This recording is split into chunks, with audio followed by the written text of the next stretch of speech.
Eu acho que não houve nenhum problema de comunicação. O problema que há é que o país arde, as casas das pessoas ardem e não há qualquer política face a isto porque as causas dos incêndios estão lá todas e todos os anos aumentam. Ou seja, todos os anos aumenta a área de eucalipto, a área de pinheiro, todos os anos aumenta o abandono agrícola e todos os anos aumenta a ausência de uma estratégia. A que se veio, a que se juntou agora, e penso que vale a pena se investigar isso nos próximos anos, 3 fatores que eu acho que este ano há indícios, eu volto a dizer indícios porque não sabemos, que é fogos em zonas de grandes altitudes, onde se está a introduzir uma nova espécie de eucalipto, que é um eucalipto que subsiste, que consegue medrar as grandes altitudes.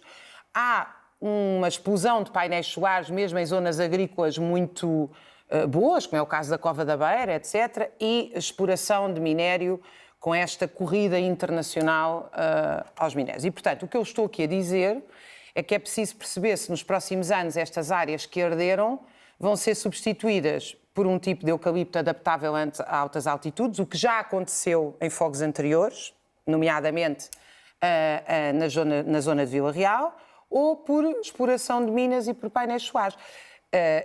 Ou seja, que interesses é que há por trás disto tudo? Independentemente dos interesses, esta mancha florestal, como foi dito, é insustentável num país assim, num país que tem calor e que tem vento e que vai continuar a ter. Agora, eu acho que nada disto...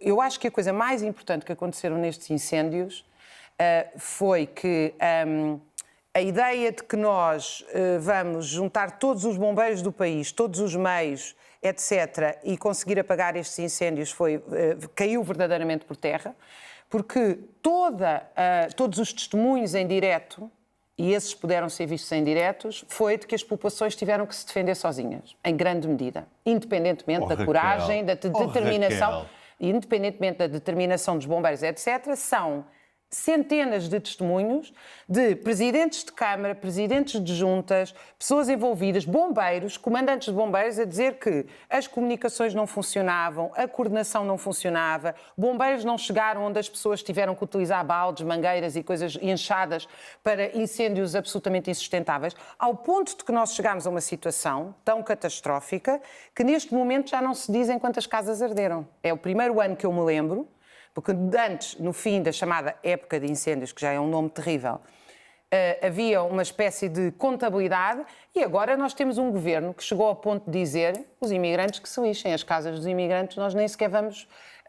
os imigrantes mais pobres que foram para o estrangeiro e guardaram tudo para comprar uma casa. Juntou-se a isto a demagogia do Chega, de André Ventura, que estava de férias, continuou de férias, esteve a nadar e de repente lembrou-se de vir a correr, pegar num fardo de palha, fazer vídeos onde pega num fardo de palha e onde apaga fogos. E eu realmente, quer dizer, apetece-me, passa a piada, quem é o burro que acredita no vendilhão do tempo, de fardo de palha na mão, porque isto é uma cena completamente ridícula. Aliás, nós devíamos ter vergonha de um país onde é preciso fazer campanhas públicas, e não foram só as de André Ventura, a pedir para distribuir água aos bombeiros.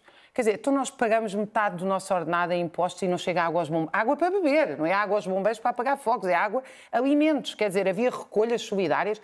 Isto é uma coisa de um assistencialismo ultraconservador, religioso, que é a expressão de um Estado em colapso. Quer dizer, as pessoas não só não chegam os meios para as defender, como a seguir os bombeiros extenuados que vão apagar os fogos precisam da boa vontade mas não é um problema só para agora, ser alimentados. Isso já Isto acontece é uma há vários coisa... anos. Não, mas sim, mas este ano, segundo todos os relatos, piorou. E este ano, aliás, foram os próprios bombeiros, eu vi vários relatos, muitos deles aqui na RTP, mas não havia bombeiros, dos bombeiros, acabaste de dizer que não havia bombeiros. Acabaste de dizer que não havia bombeiros, que as populações defenderam a si próprias. Não sejas demagogo. Não disseste. Oh, Rodrigo, disseste vais também pegar no fardo de palha, vais também pegar no fardo de palha e recolher água. Que não havia recursos, é que as populações tiveram que se defender sozinhas. Nós vimos aqui vários bombeiros dizer que não tinham meios, que não conseguiam chegar às populações, que os fogos eram maiores do que os operacionais, que não conseguiam, que não havia coordenação. E, portanto, é evidente que isto criou um problema. Agora, eu pergunto-me, e gostava de que se respondesse a esta pergunta: quantas casas arderam? Porque essa pergunta é uma pergunta central. Nós vemos aqui pessoas a chorar porque perderam as oficinas, perderam os empregos, perderam as casas. Isto é uma situação absolutamente dramática. E acrescentava uma. que eu agora, quando estava de férias no estrangeiro, vi várias notícias em jornais estrangeiros a perguntar, uma delas até era no The Guardian, a perguntar assim, vale a pena ir de férias para fora, a falar para os ingleses, evidentemente, quando há fogos e quando os custos das férias aumentaram tanto? Portanto, isto ainda por cima, do ponto de vista da galinha dos ovos de ouro, que eu não acho que é galinha nenhuma, que é o turismo, é péssimo.